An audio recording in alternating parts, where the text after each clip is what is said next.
ఎలా అనిపించింది సార్ సిద్ధు గారు? సిద్ధు ఈ మూవీ నుంచి మెచ్యూర్డ్ సిద్ధు అని మాత్రం టైటిల్ వచ్చేస్తాడు, without any matured Siddhu and very very classical lovely expressions. Highlights ఏంటి సార్ మూవీలో? హైలైట్స్ మూవీస్లో అంటే ఏంటంటే ఏం చెప్పాలి, ఆయన ఇప్పుడున్న జనరేషన్స్కి కపుల్స్కి ఒక లవ్ ఫెయిల్యూర్ అయిన క్యాండిడేట్స్కి ఎలా మనం బ్యాలెన్స్ చేసుకోవాలి లైఫ్ని, ఎలా కరెక్ట్ మెచ్యూర్డ్గా ఉండాలనేది మాత్రం చాలా బాగా చూపించారు. అండ్ ఎక్కడ బోర్ కొట్టదండి మూవీ, మీకు సాఫ్ట్గా మిల్క్ షేక్ లాగా వెళ్ళిపోతూ ఉంటుంది. బట్ నీరజ్ దగ్గర బాగా బ్యాలెన్స్ చేస్తారు సెకండ్ హాఫ్ని. రాశికన్న క్యారెక్టర్ ఎలా అనిపించింది? చూడండి, రాశికన్న హీరోయిన్ తన వరకు కరెక్ట్ చేస్తుందండి. సెల్ఫ్ కాన్ఫిడెన్స్, మోటివేషన్ అండ్ ఇది సిద్ధు కూడా ఆమెను బ్యాలెన్స్ చేయడం ఎక్సెప్షనల్. వన్ టైం వాచబుల్ అండి. 3.5 రేటింగ్, మంచి మూవీ. ఇలాంటి మూవీస్ కూడా ఎంకరేజ్ చేయాలి. మ్యూజిక్ ఎలా అనిపించింది?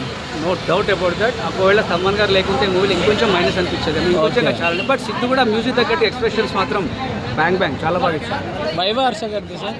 హర్ష గారు లేదండి, ఆయన ఒక వర్గాన్ని మొత్తం ఆడియన్స్కి ఆయన లేకుంటే ఇంకా బోర్ వచ్చేస్తుంది. హర్ష గారి వల్ల చాలా మంది ఆడియన్స్ చాలా ఎంజాయ్ చేస్తారు. ఈవెన్ క్లాసికల్ చూసుకుంటూ బోర్ కొట్టకుండా మధ్య మధ్యలో కామెడీ జనరేట్ ఎలివేట్ బాగా చేస్తారు.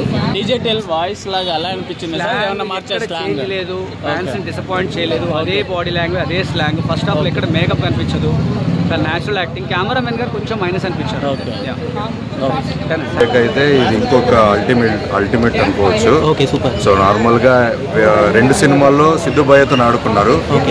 ఈసారి సిద్ధు భయ్య ఆడుకుంటారు. సో బాగుంటుంది సినిమా. సో ఇంకా ఈ మాస్క్, ఈ గెటప్ ఏంటి అని అంటే, ఇదే శుక్రవారం, నెక్స్ట్ వచ్చే శుక్రవారం అక్టోబర్ 24th నా సినిమా విద్రోహి అని రిలీజ్ అవబోతుంది. సో విద్రోహి అనే సినిమాని మీరు చూడాలి. సో సరేనా, ఈ విద్రోహి సినిమాని కంపల్సరీగా అందరూ సపోర్ట్ చేయాలి. ఒక సస్పెన్స్ థ్రిల్లర్ సినిమా, డెఫినెట్గా చూసి ఎంజాయ్ చేస్తారు. So please watch Vidrohi. అంటే బోర్ ఏం కొట్టలేదు, కానీ స్టోరీ పరంగా చూసుకుంటే ఎక్కడో మనకు వచ్చింది సినిమా అన్నది ఒక కంటెంట్ కనపడుతుంది.